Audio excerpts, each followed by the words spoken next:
Okay, so hello students. This is Dr. Dong. Today will be our last lecture.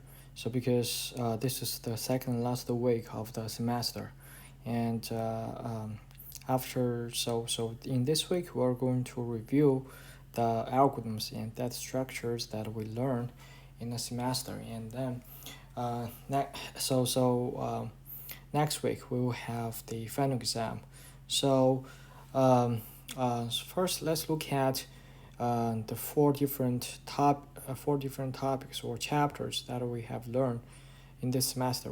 So those four chapters include sorting algorithms, in which we learned five sorting algorithms, and then basic data structures. We learned a linked list and stack, queue, and binary search tree. In the topic of dynamic programming, we learned two problems, which are the route cut and the longest common subsequence problem. So four data structures. Here we learned four sorting algorithms, and in the graph search algorithms, this is the really heavy part. We learned breadth first search and depth first search. So we learned two search algorithms, and then we learned a couple of algorithms that are based on DFS, and they include the topological sort and strongly connected component and minimum spanning tree. Okay, yes, those two algorithms are based on only those. The first two are based on the DFS, and then after that we learned minimum spanning tree algorithm, which is the prim. Okay, and then we learned two algorithms to solve the single source shortest path problem, which are the Bellman-Ford and Dijkstra. And then we learned two algorithms to solve the all pair shortest path search problem, which are the slow version and the faster version. The faster version has a name called Floyd-Warshall. So in total here we learned 9 algorithms. So throughout the semester, in total, and here plus one data structure, which is the graph. Okay, so throughout the semester we learned 5 data structures plus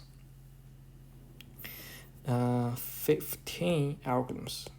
So yes, we and here you can see that we really learn a lot. So to be honest, I think I have to say sorry to you because I really give you a hard time. I assigned 10 homeworks. I teach first I teach the 5 data structures and 15 algorithms, and after that I give you 10 programming homeworks plus 1 final project. Okay, so and I really give you a lot of work. I think so from the emails that I received from you, I definitely know that at least some students are really spending a ton of time on this course. So for example, in the Thanksgiving period, in the Thanksgiving holiday, I keep receiving emails and I keep replying emails. Even this morning, which is November 30th, this morning I just replied 5-6 emails. So from the emails that I got from the students, I can definitely tell that they almost tried everything, that they put their best on the Prim's algorithm or on the Dijkstra algorithm, but still they got some problems. I really appreciate your efforts. Really, I really appreciate that your efforts. So first of all, so it means that you are paying attention to me, okay, and also you are paying attention to your future, to your career, and so this is really awesome. Because as I said in the beginning of the semester, I'm not the one. I'm not the person who wants to push any other person. Because I have been pushed, and I don't like that kind of status or life state. So when I teach some other courses, for example, operating systems, I teach both the undergraduate version and graduate version of operating systems. I only give them 2 homeworks throughout a semester, just 2 homeworks, and 1 midterm and 1 final. That's it. So each homework only takes them around 2 or 3 hours, and I seldomly assign them mandatory reading materials. I think only 3 times, and each throughout the semester I only assign them three mandatory chapters that they have to read, and each of them would take anywhere from 1.5 hours to 2.5 hours. So to be honest, in total, outside of the class, I really give them the minimum amount of work for them to learn something and pass the course, pass the operating system course. So in total, I think they need to spend at most, on average, at most 2 hours a week in order to get a very good, very decent grade from that course. But in our course, I really give you a hard time. I think for most of you, the average amount of time outside of watching the video lectures, I think most of you spend on average, let's say 6, 8, or even 10 hours a week. So that's a lot of work, and so if you struggle in this course, I'm sorry. But I really have to. So the reason is that I've been in more than 30 coding interviews or job interviews for software engineers or some title like that, or developers, okay?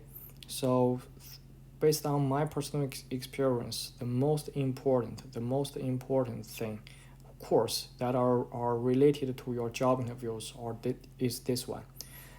Not one of the most important. It's just the most important course that is related to your job interviews. If you want to be a programmer, it is this one. It is data structures and algorithms. So if you go to a job interview, coding interview, they're not going to have a big talk with you. They're just going to check if you can program or not. If yes, then they are going to say if your personality and if you fit the team. If yes, you are on board. Otherwise, if you just cannot program, they have to say goodbye to you. Okay, let me tell you the typical format of job interviews. For example, okay, if you apply somewhere, let's say you just apply a big name company, big tech company located in California or in New York. So the normal way is that you arrive one day, they are going to buy you a flight ticket, and you are going to arrive one day before the job interview. Yeah. Okay, sorry. Before that, so first is that you apply, and if you are fortunate enough, if your GPA is high enough, like most of the time it is the 3.0 line. Okay, if your GPA is okay, and then you got your degree in IT or CS, so if you are fortunate enough, they are going to call you. The HR is going to call you, and this call is really minimum, so it's like 20 minutes to 30 minutes. How big talk? Why you apply us? Talk about a project, and so talk about a hobby, and then they are going to ask you, okay, so what is your expectation of the wage? And then for that, so all the previous questions are not important. The only important one is the expectation of the wage. So they're not really asking you what kind of like wage do you want to make. They're just trying to check if you are serious about that company, because if you are serious, after the HR schedules a phone talk with you, you need to go to a famous website called Glassdoor to check that company's salaries. People report. This is like a Yelp for salary. Okay, this website is called, it's like a Yelp for company salaries, and so you just Google that one. You just go to this website. You go to this website, find the company that you are going to have an interview with, and find the typical wage for a entry level programmer. So you have a rough idea. Just tell that person that number, then you'll be good. So then the HR is say, okay, I'm going to schedule a technical job interview. So then technical job interview is also like a phone call, but this phone call is like it's like programming. So they are going to, so sometimes it's like a phone, but sometimes it's like say they're going to talk to you online via Zoom or via Google Talk. So a typical way is that they're going to share a Google Doc with you. So then they are going to present the programming question to you, like the ones that I give you in your homeworks. And then they are going to ask you to type in the code just on the Google Doc. There is no IDE. There is no say Eclipse. So you're just there. You cannot check resources online because you're only going to have 1 hour or 45 minutes. So and then those people keep talking with you. Okay. So to make sure that you understand the question and to give you some hint, and also at the same time to make sure that you don't cheat online. Okay. You don't cheat by finding solutions online. And so into typing your programs within 45 minutes, make sure that it is correct. And yes, so unfortunately there is no IDE which tells you if you have a grammar error or not, if you have a compile time error or not, or nor there is no way for you to run the code to say if you get the correct output. No, you just write your code on a piece of paper, and if you pass, then you are going to go to have a on-site interviews. The on-site interview is pretty much like so they're going to buy your ticket so that you can arrive at the place 1 day before your job interview, and then on the next day from 10 a.m. to 5 p.m. it is your job interview time.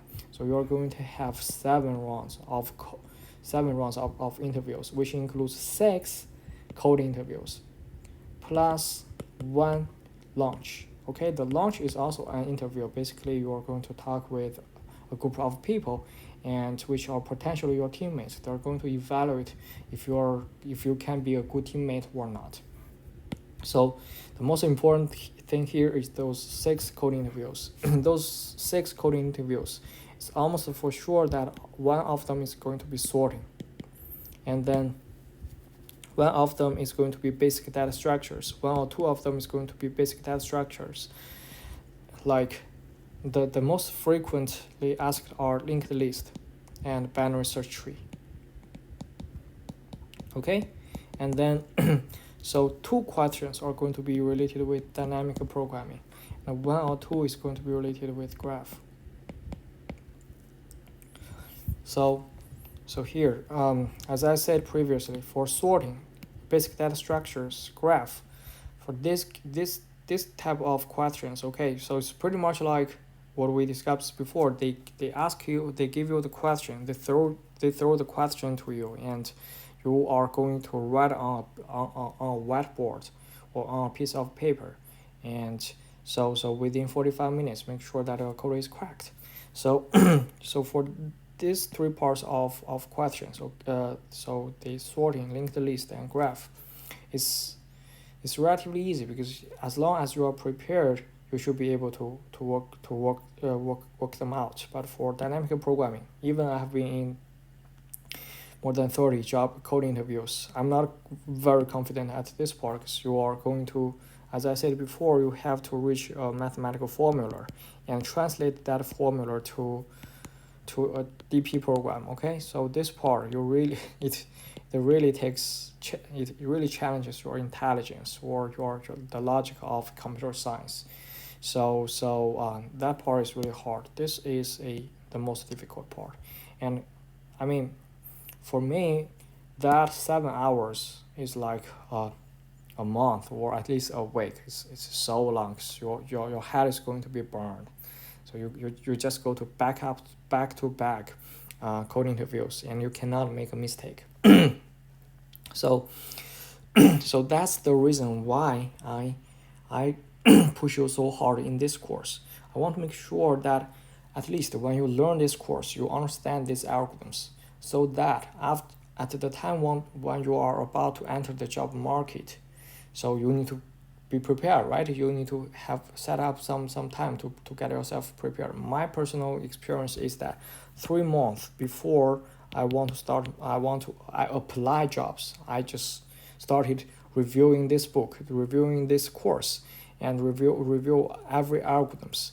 And then for my style is that I review the slides and the book chapters, make sure that I understand this algorithm. Then I'm going to recite not recite. I'm going to understand and then recite this pseudocode. Okay, so this is really important because in the coding, in the actual coding interviews, you are not going to be given there is no pseudocode. The pseudocode must be in your head already. You must bring this pseudocode in your head when you go to the job interviews. Okay, so make sure that I can recite them, because after you understand it, it's relatively easier for you to understand, recite it or memorize it. And then so translate it into different languages like Java and C++ and Python. Personally, I translate them to Java 3 times. So C++ 3 times, Java I think 1 or 2 times, I don't remember, Python once. Okay, so that's how I get prepared for jobs.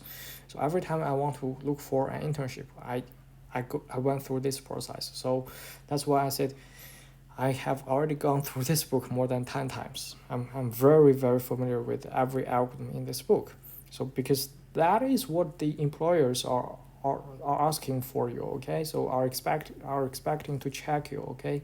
So so that's why I give you so much workload to make sure that when you learn this course, you can understand them and implement them, so that when you want to apply for jobs, at the time when you just open the book, you know that you have on you can remember something. You can slowly remember something that I taught in this class, and then it helps you to reduce the level of difficulty for to prepare the job interviews. Okay, so sorry, I have to do so, to be responsible for you. Okay, if you think it's too much, I'm sorry, and feel free to dislike me. It's no problem at all. But I have to do this. Okay, so let's first review the first chapter. We learned basically there are five sorting algorithms, and we learned 4. We just skip heap sort because it's way too complicated and it never shows up in any code interview. No one can finish implementing that within 1 hour, because it consists of, for heap sort I think it consists of 6 functions. 6 functions, yes. So it's beyond the scope of our course. And so we learned first we learned insertion sort is pretty much like playing poker cards. And then we learned merge sort, so which is based on divide and conquer. And so the time complexity is lower, which is O n log n. And then we learn quick sort is still based on divide and conquer. And its time complexity in the worst case is O n squared, but in practice it's the most efficient. And then we learn counting sort. So and this algorithm theoretically is really beautiful. So it gives you O n plus k complexity, where k is the maximum value in the array. But in order for us to apply this algorithm, so the array has to satisfy a requirement, that is all the numbers are in the range from 0, are integers from the range in the range from 0 to k. So so these are the 4 sorting algorithms. And so some of you may wonder, okay, what is the format of the final exam? Is there any like true or false or choice questions? The answer is absolutely not. Okay, so this is not a literature course, so nor is a math course. So it's not something like you know it or not. It's all about programming. So in the final exam, I'm not going to give you any multiple choice or true or false question. Instead, the question is going to be something like this. I give you the pseudocode, and like this, and then I give you a test instance like this. I would ask you to write down the procedures step by step, like step 1 is this, step 2 is this, step 3, 4, 5, 6, like what I did in the video lecture. If you understand my video lecture, and if you did the homework by yourself, well, this is no problem for you. Okay, so the format of the exam is that giving the pseudocode, I ask you for what is the correct output. I'm not only asking you for the final output, but also ask for the step by steps. Okay, so you your notes, the thing that you write on your exam paper should demonstrate your understanding of the algorithm, should demonstrate your inference step by steps. If you just give me this answer, so for example, if you give you an array and give you an insertion sort, of course the final output should be 1 2 3 4 5 6 because it's sorted. So only in this way the numbers are sorted. But if you just give me this, you are going to get a 0. Okay, I want you to write down step by step. Okay, so okay, and the aim of this, so here remember we have in total we learned 5 data structures and 15 algorithms. Okay, so it's really a lot. So I know that to let you be prepared for the final exam by preparing all of them is really hard. And what this video lecture can help you to do is to reduce your workload by making it 1 data structure plus 6 algorithms. So to get prepared for the final exam, you only need to prepare you only need to focus on 1 data structure and 6 algorithms. I'm going to tell you what are this 1 data structure and 6 algorithms later in the end of the video lecture today. Okay, so and also let me tell you a story. Okay, when I took this course at Stevens when I was doing my PhD, I took the graduate level of this course, and so which is more theoretical, more involved about the mathematical proof of the complexity of the algorithms. So it's more like a math course, and I got an instructor who basically couldn't teach or do not care about teaching. So in the classes, sometimes he was drunk, so which is really funny. So I remember that in the final exam, he gave us 10 questions. Each question is like write down the pseudocode of which algorithm. Write down the pseudocode of which algorithm. So it's really a headache because we have to recite everything. We have to memorize all the algorithms, and I feel like my hand was burning. But does it make sense? I don't think so, because right after the final exam, I forgot most of them right away. At that time, the only purpose for me to memorize those algorithms is just to get a decent grade from the final exam. But it took me a long time, but it rarely paid it off. So so here in this, when I prepared this course, my intention was that I don't want you to waste any time. So that's why I said in the final exam, I'm not going to ask you to write down the pseudocode on a piece of paper from scratch. I'm just going to give this to you and ask for your understanding of this algorithm by letting you showing the step-by-step inference with an example. Okay, so and then this is the merge sort algorithm. We have 2 functions which are merge and merge sort, and then we have quick sort, and also we have counting sort. Okay, so these are the sorting algorithms. And then in data structures, in the basic data structure part, we learned 4 data structures: stack, queue, linked list, and binary search tree. So for stack and queue are pretty much like a variation of the arrays, because the fundamental data structures are still arrays. We still store the numbers or objects in arrays, but the difference from arrays is that we don't use up all the spaces. We just leave some buffer space. So and then stack so that in this way they can support efficient insertion and deletion. So the insertion and deletion complexity of these 2 data structures are all 1, and whereas stack implements the last in first out policy, whereas the queue implements the first in first out policy. So if you don't remember what is last in first out and first in first out, you just look at this diagram. So and then we learned linked list. So So linked list is basically a sequence of nodes that are connected by links. And then for a whole linked list, we only need to remember the head, which is the first. We only need to keep track of the head, which is the first node. And then following the links, we'll be able to go over every node in the linked list. So linked list supports efficient insertion, deletion, and also it supports search, but the search is not very efficient because the search complexity is still O(n), because in the worst case we have to go over every node in the linked list.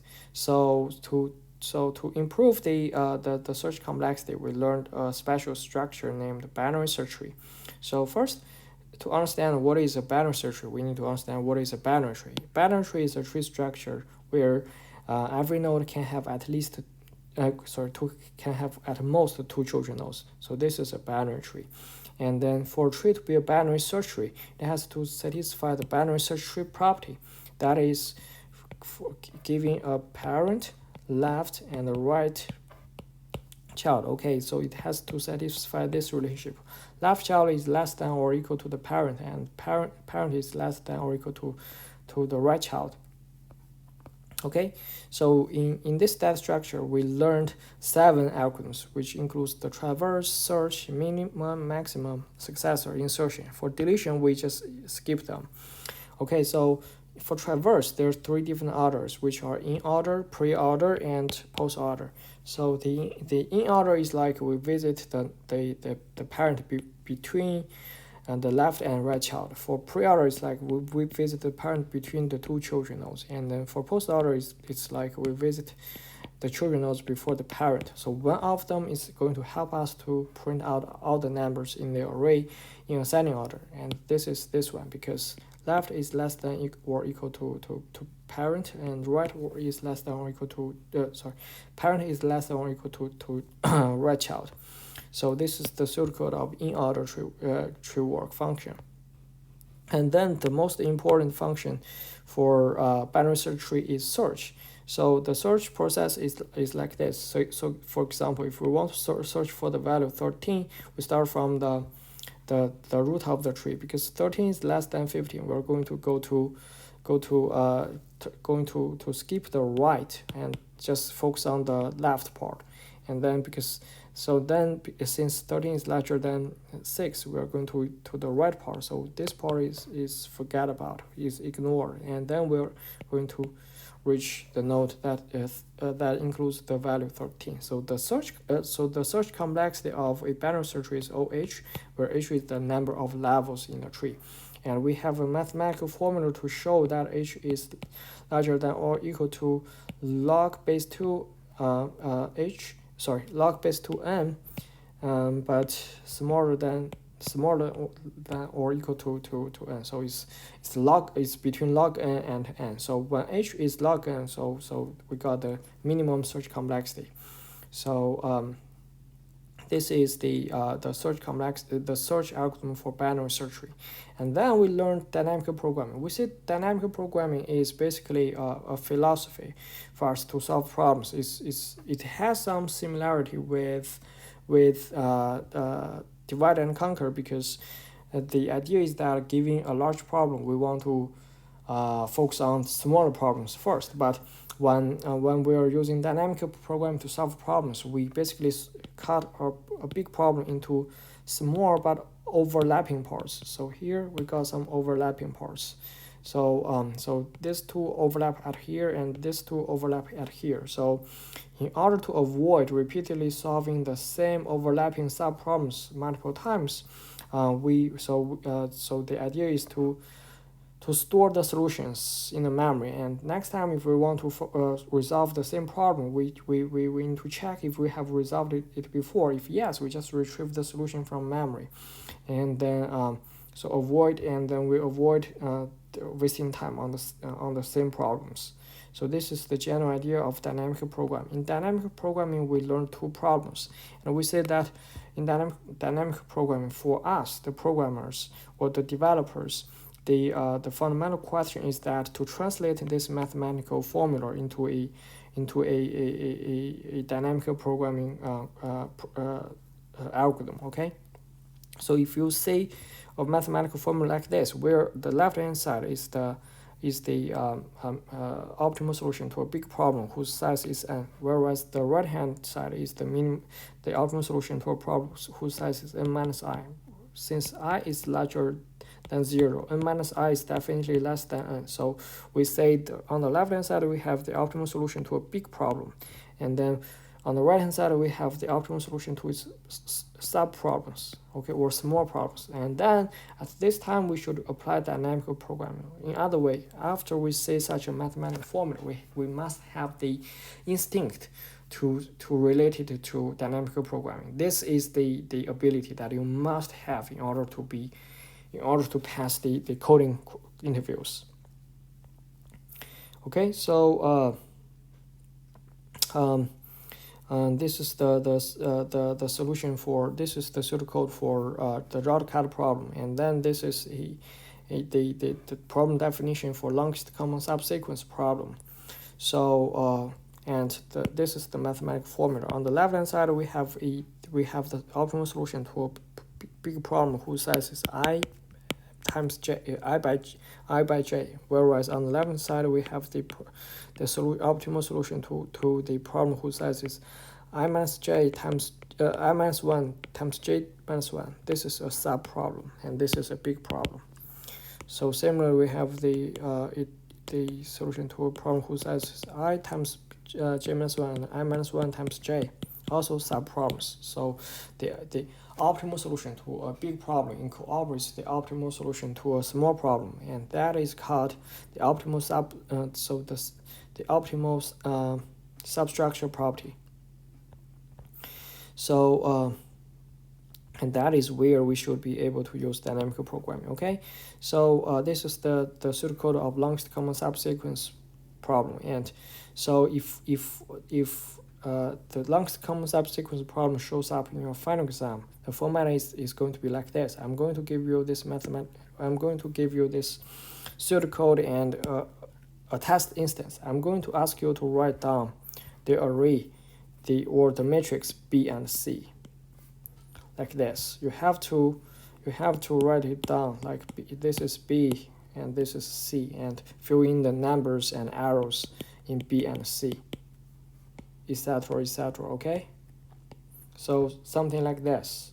And we did it in the video lecture 7 or 8. I think it's 7, yes. And then it is the graph search problems. We learned BFS, DFS, topological sort, strongly connected components, minimum spanning tree, single source shortest path, all pair shortest path. So in total, there are 9 algorithms.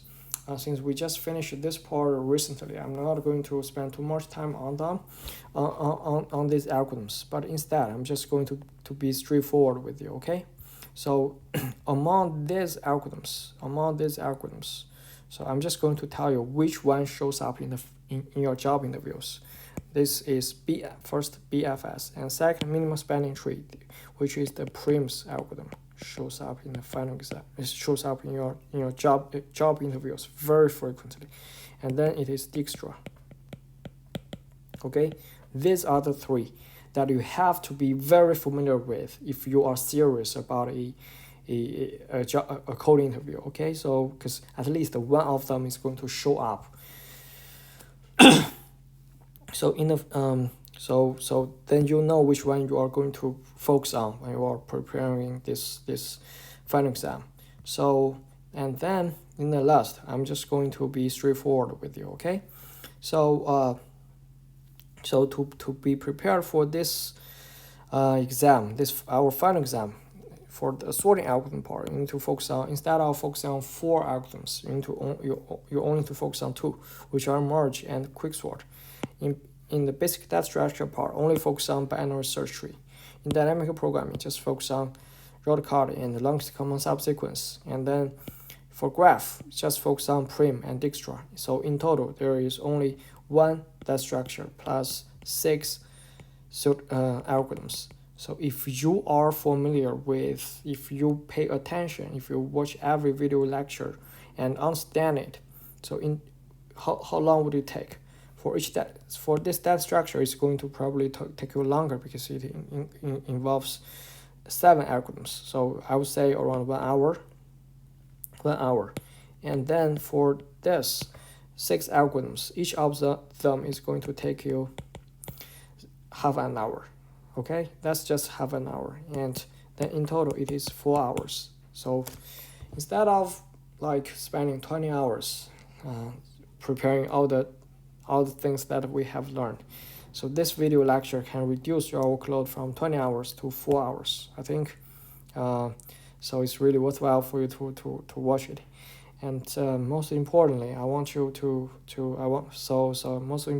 to say thank you for your efforts and wish you good luck with your career. And also so regarding this pandemic, okay, regarding COVID, so it's only going to get worse.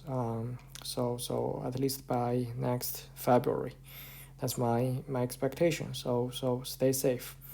The good news is that I already received the email from the student who was tested positive so 2 weeks ago, saying that he is recovering and now he's tested negative, so he's fine. But he told me that it's not easy. Okay, he struggled, and so the sad thing is that I also received a couple of emails from students, more, I think 2 or 3, saying that they have relative passing away due to this pandemic, and they have to skip a couple of work, so they ask for extension on a couple of homeworks. That is absolutely fine. So just be safe. I want every one of you to be safe, and also the same to your family. Be smart. And the next thing that I want to talk about is that all of your homeworks are due on December 4th. Okay, December 4th. So by that time, okay, if you find that you have any homework that has not been graded, or say if you are if you think that your any grade is not correct regarding any of your homework is not correct, send an email to me. And so this is the due date of your last homework. Send an email to me and the GA, which is Ryan, and to send an email to us by December 10th. Okay, so I have to do this because I have to report your final grade on December 15th. So by December 10th, you need to send us an email saying that, Professor, or TA, I got a question regarding which homeworks I think that my grade is not correct, or my homework has not been graded. So then yes, we will be able to fix it for you. Okay, so and let me say what else. So the last thing is that, okay, so there is a teaching evaluation. I think that the university might have already sent you the request, so be serious with that. Okay, so the thing with university is that once you are admitted, once you come to the university, so you are the passive one, because you have to pay the tuition, keep paying tuition to the university, otherwise so you won't be able to get your degree. And so this is for course evaluation. Course evaluation is one of the very few opportunities for you to say, I like this part of the university, or I don't like this part of the university. Okay, because if you go to Google or to complain, to Google review to complain, the university is not going to care about it. But if you're serious about your teaching evaluation, say, I don't like this professor, or I like this professor, sometimes it matters. So especially for like those young professionals like me, it matters. So I don't want you to give me all of the good ratings. No, all of it to give me good ratings. No, just be honest and be serious. Okay, so write down your comments, and I would love to read your comments, either from the university's teacher evaluation, or from the very famous website named Read My Professor. So if you want to go to that webpage to read me, that is also absolutely fine. I'm not sure if I mentioned that before, but if you just Google my name, so Yes. So let me say yes. The third link is just readmyprofessor.com, my profile over there. So feel free to leave your comment. I check it uh, every 1 week, every 1 or 2 weeks. I check it so to see your comments. Okay, so leave your comments over there, and so that I can know how to tailor my or how to customize my teaching for the future students. And thank you. So be safe and good luck with your career. So yes, it's my pleasure to spend this semester with you, even though it's very difficult. Thank you.